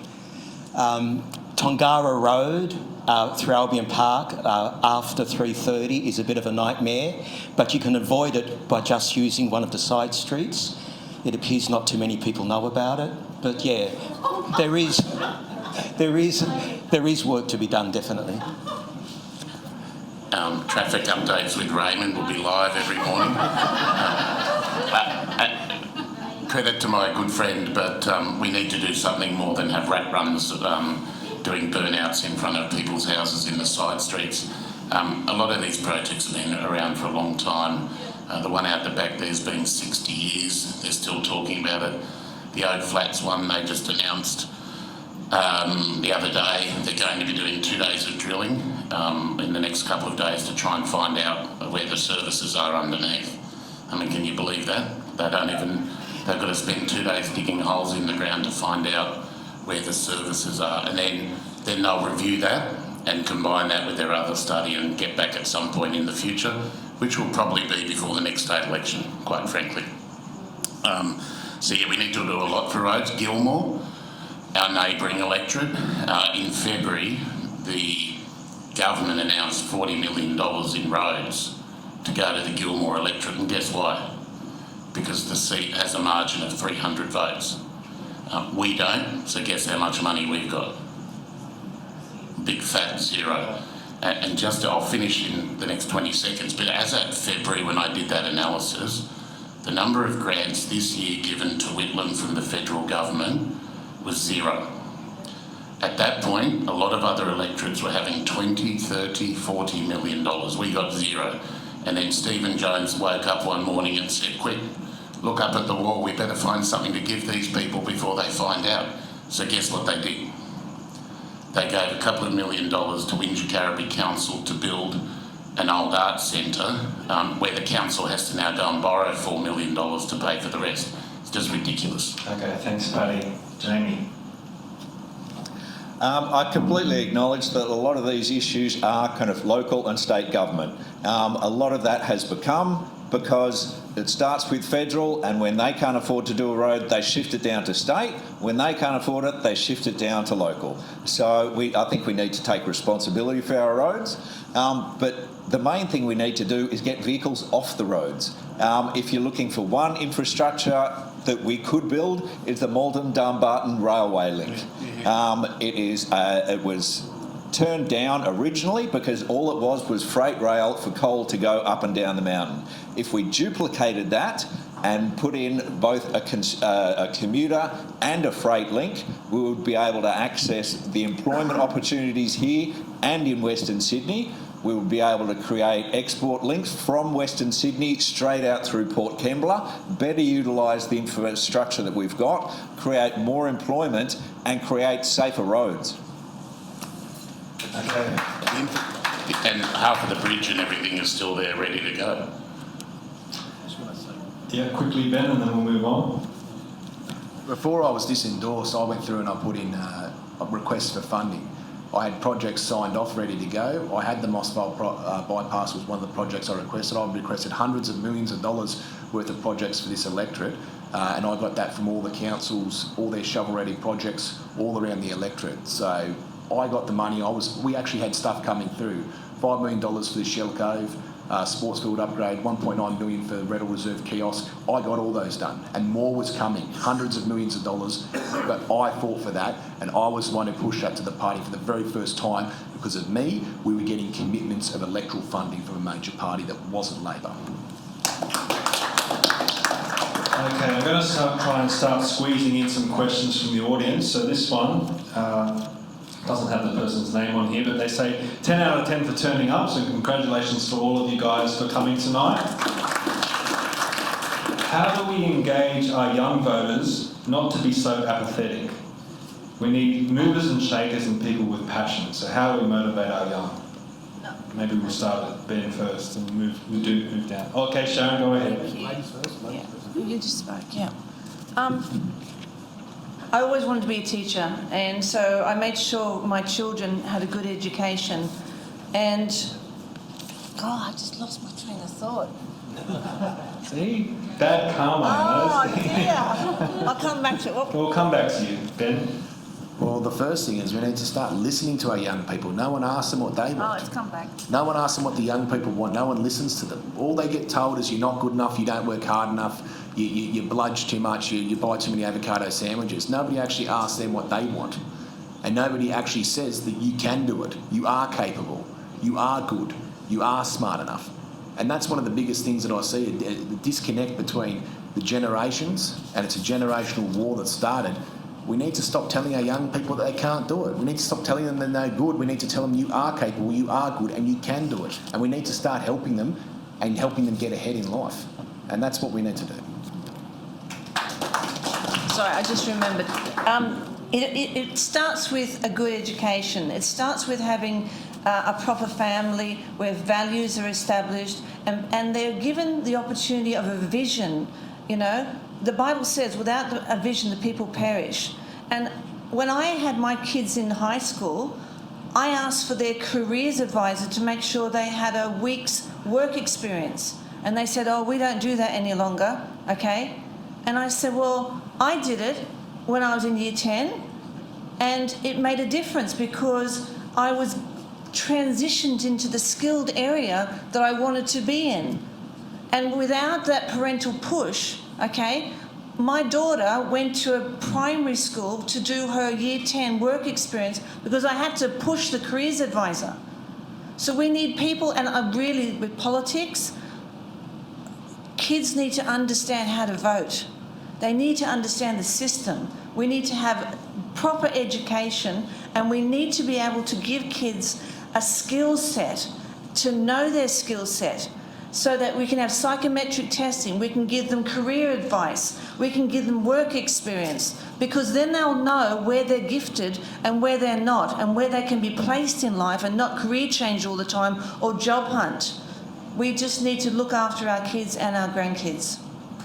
Thank you. Anyone else want to take that? Paddy? Go ahead, Raymond. If we're teaching our precious children at school that the world's going to end in 25 years because of climate emergency or climate boiling or whatever the latest trend is, are we surprised that they've gone into apathy? Where's the motivation to live?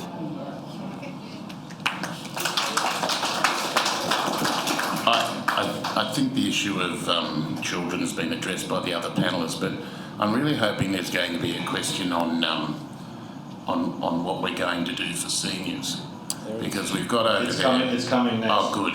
Okay, good. Because we've got a man over there who's the head of the Australian Seniors Party, and he's very good at making sure that I remember that in my campaign.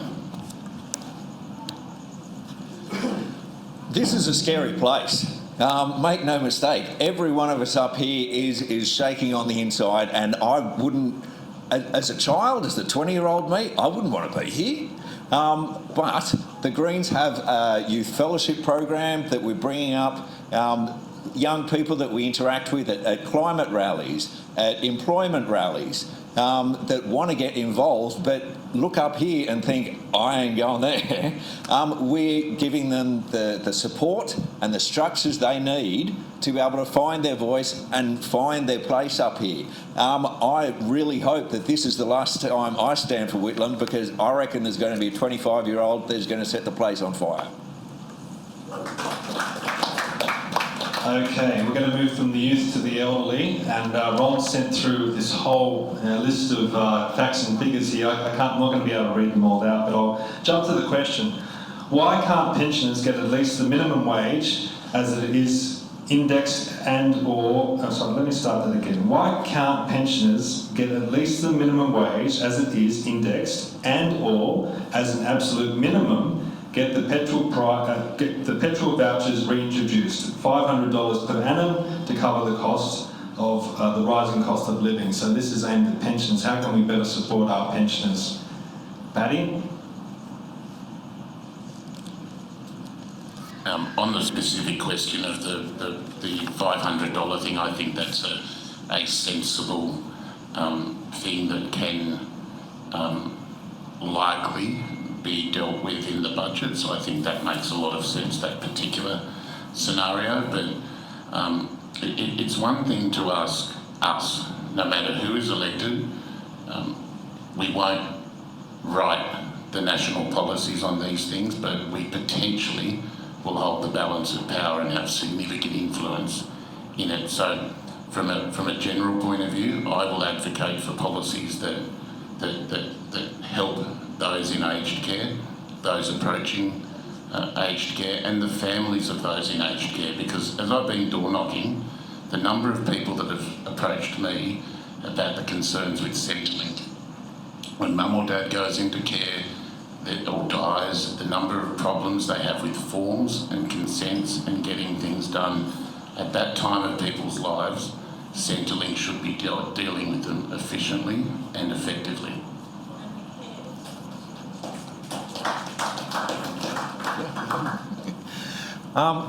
First of all, I think the first issue that we need to address is that aged care is no longer part of our healthcare system. We need to bring it back into public hands so that we can legislate and regulate the industry. At the moment, it's basically it's all privatised. So the reason that elderly people in retirement kind of situations do need fuel vouchers is because their retirement homes are built on the outskirts of town where land is cheap. And that's basically the private sector for you. If you bring it back into public hands, where public housing, especially for aged care, is close to shops, close to transport, close to avenues where they can interact and maintain their own independence, that is the way to treat our ageing population, not to hide them away and then give them $500 as a token gesture so they can try and drive themselves into town.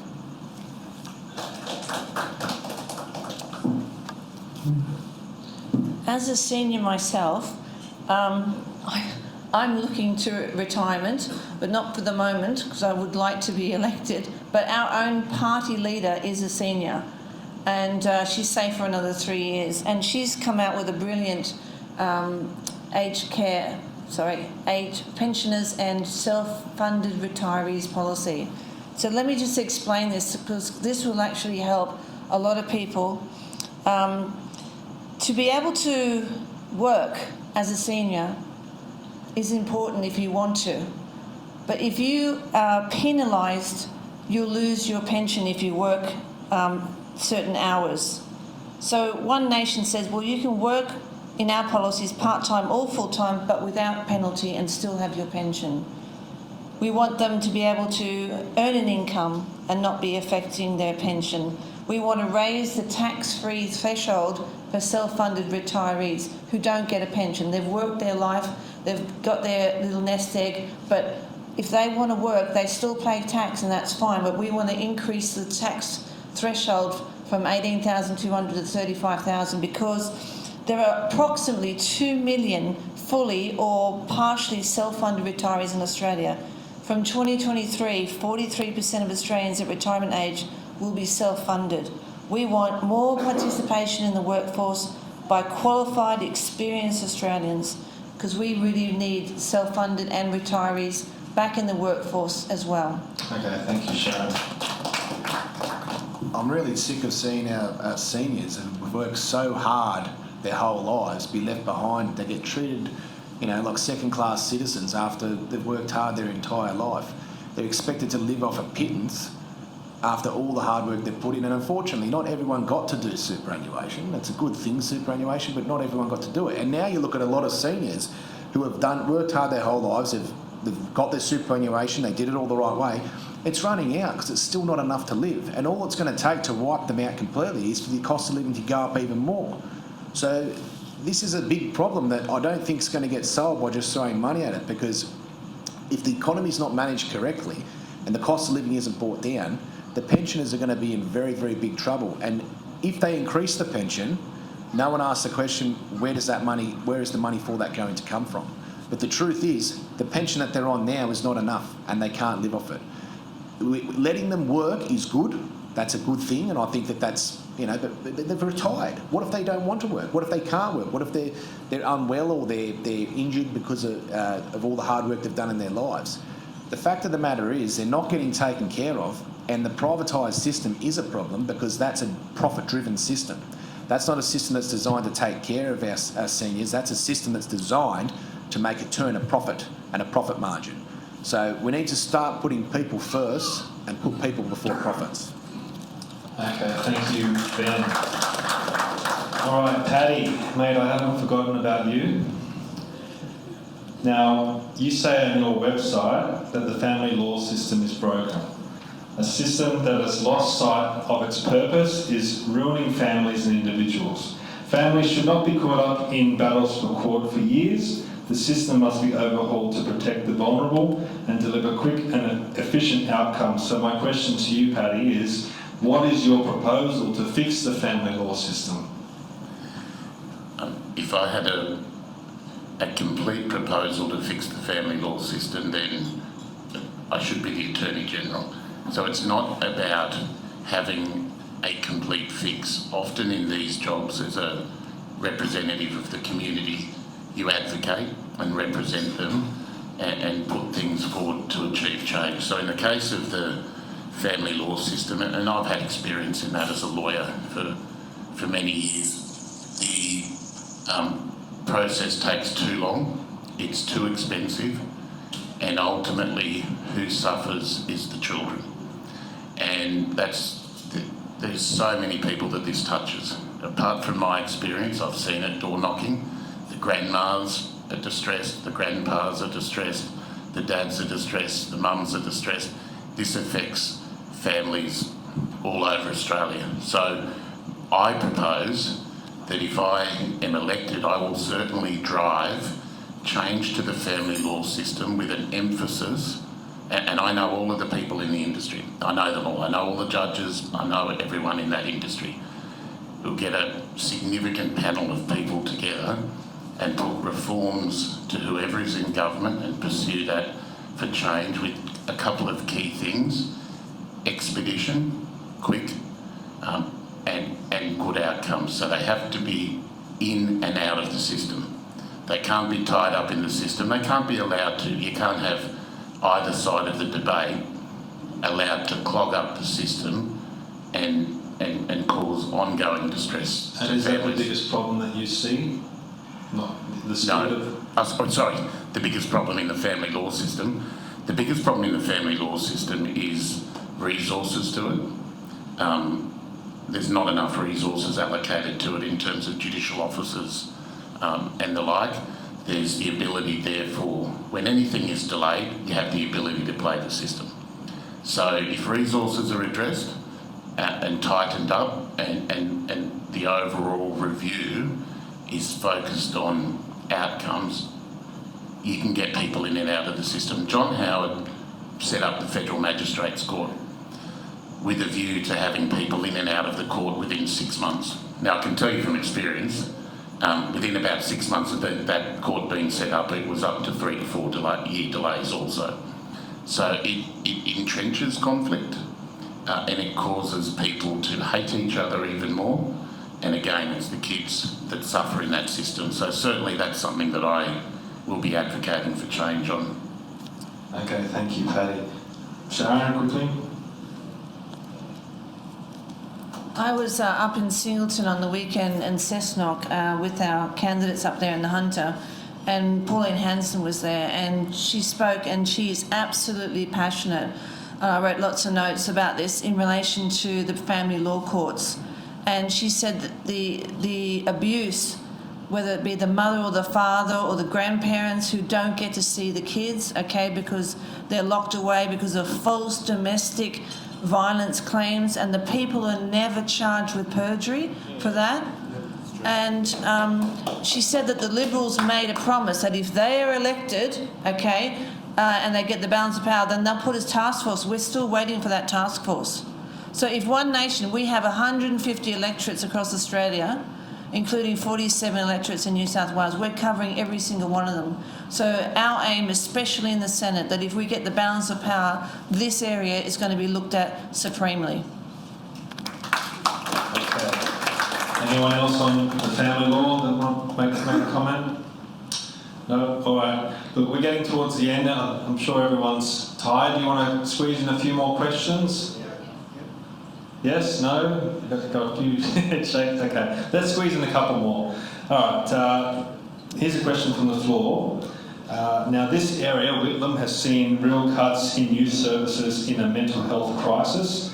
What do you think the federal government's role is in supporting programs and services for young people? So we're talking about mental health services and things like that. Well, for starters, they can increase the funding to Medicare for it. There needs to be an increase in Medicare funding to support mental health, especially for the youth. The youth get neglected when it comes to mental health, and it is an epidemic that is running rampant through the youth, especially after what's happened in the last 5 years. It was a difficult time through COVID. It really did damage to our youth, and I don't think it's been fully addressed yet, and that hasn't gone away. So increasing how many times they can see a mental health provider on Medicare, but the access to it as well has got to change. There is some things that have come in, the online way to go and see a counsellor or seek psychological help online. I think that's a really good system. It allows privacy, it allows the person to do it anywhere, anytime, and that's a really good thing. So outside the box things when it comes to this is one thing, but we do not have enough practitioners. That's a big thing. And in the psychological industry, especially with PhD psychology, they really close it off and don't want people to come in, because the more people that come in, suddenly there's more supply, less demand, because it's going to meet the demand. So the prices of how much everybody is going to be making, that starts to drop. So that's one of the biggest things that happens in psychology and PhD psychology at the moment. So we need to have a system where the education system to get practitioners into the field as fast as possible, but as qualified, highly qualified as well, that needs to be looked at in order to support the problem. It's a big problem, and it's not just going to go away by simply throwing money at it. We've got to have the people there who can actually help.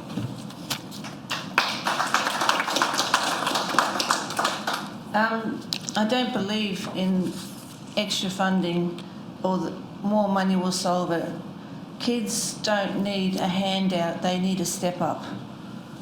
And our church, I go to Lighthouse Church, we had a house at GALA House, and we had a lot of people who were under mental health and NDIS, and they were just given a chance to live amongst the community, given resources on how to do social skills, cooking, running a place, careers advice, training, and their lives would change because they were looked after. And another thing about mental health is it's very pharmaceutical driven. Let's just give you another drug and that will solve the problem, okay? I'm looking into wellness, wholeness, okay? Naturopathy, and we have World of Wellness by Professor Ian Brighthope. Fantastic guy. He's not listened to by government, but he's got great success. So that's another area. Anyone else want to tackle Jamie? This is the third election in a row where the Greens have had it as a solid policy platform to get mental health under Medicare. So you can see, you can get the help that you're looking for without out-of-pocket costs. We stand by that, we came up with it, and we will keep fighting for it. You want to go ahead? No? Okay. All right. I want to squeeze in 3 more questions. 2 of those questions should be only 1-word answers, and this next question I'm going to limit to 30 seconds. So this is a question that I was going to direct at Nathaniel Smith.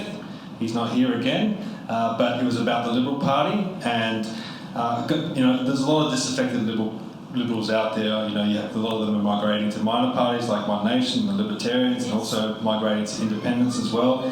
And a lot of that is because people think that the Liberal Party has moved away from the We Believe statement. Now, one of the points of the We Believe statement is we believe in the great human freedoms to worship, to think, to speak, to choose, to be ambitious, to be independent, to be industrious, to acquire skill, to seek and earn reward.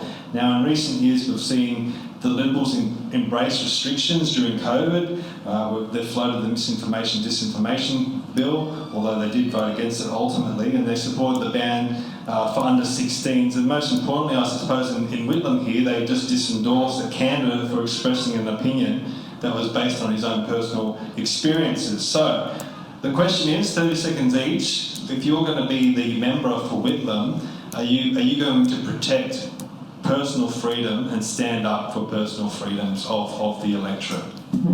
Personal freedoms is paramount. Our country is based on personal freedoms. An attack on personal freedoms is an attack on the Australian way of life. Absolutely yes.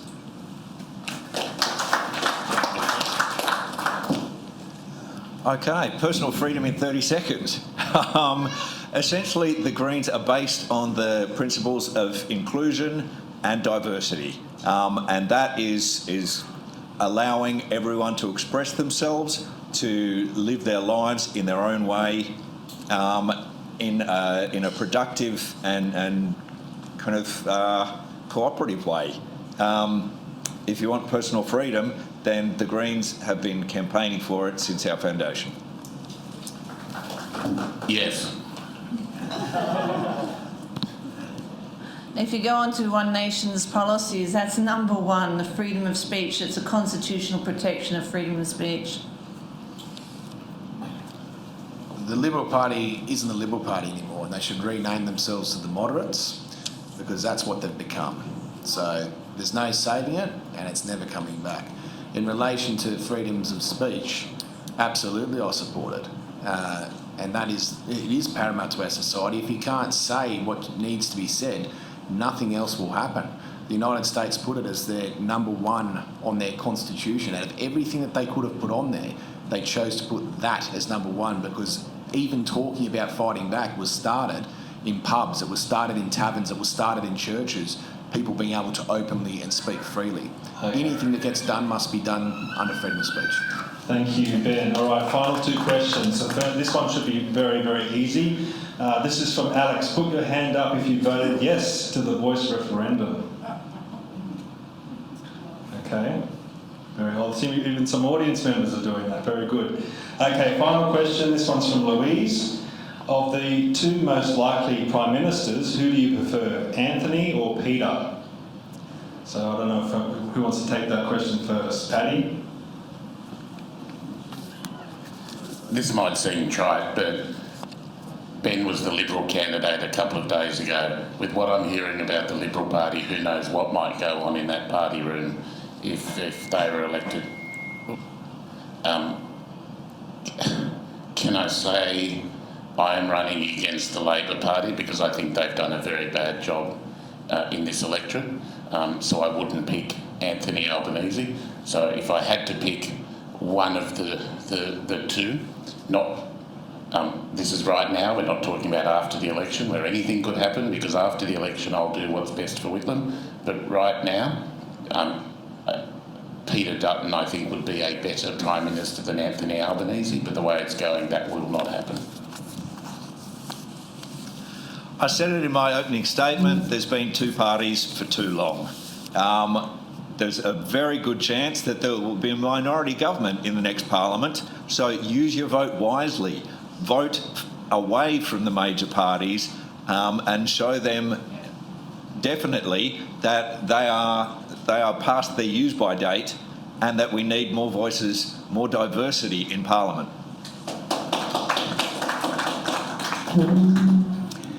What was done to Ben was wrong, absolutely wrong, and there is absolutely no justification whatsoever. If I had to choose between the two, I would go for Peter Dutton.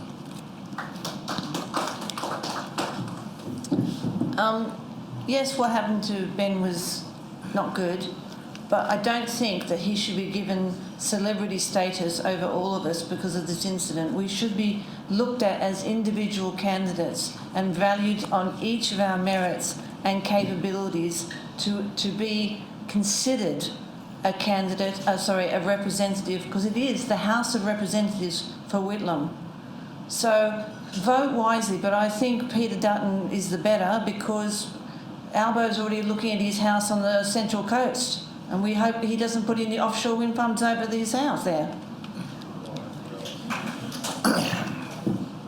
Peter Dutton's under enormous pressure.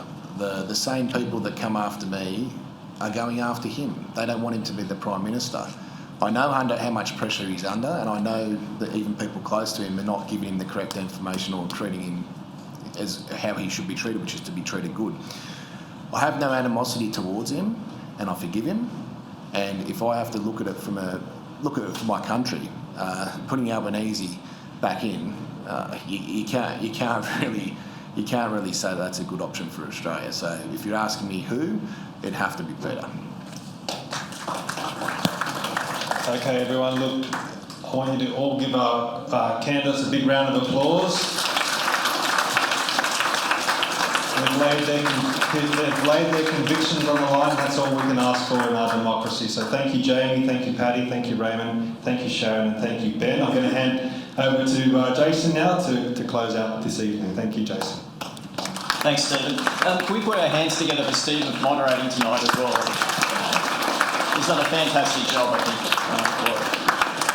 Just a couple of other recognitions I was here too. Rob Petrescu, who was a Shellharbour member as well, was here, and Chris Homer is Mayor of Shellharbour, is also present with us. I offered 2 seats over here for them to sit down. They could have taken a choice of Labor or Liberal, and Rob made a beeline for the door. So, but Chris, did you say before that you're going to shout the first beer?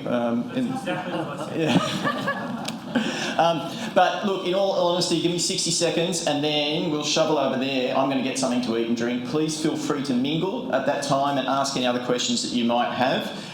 For those that asked questions that weren't raised tonight, my apologies for that, but we've had so many questions, which is a testament to you coming out here tonight to do that. So please give yourselves a round of applause as well as I'm sure the candidates will too. Thank you again to Albion Park Bowling Club, and please mingle, and we'll see you over in the dining room. Thank you.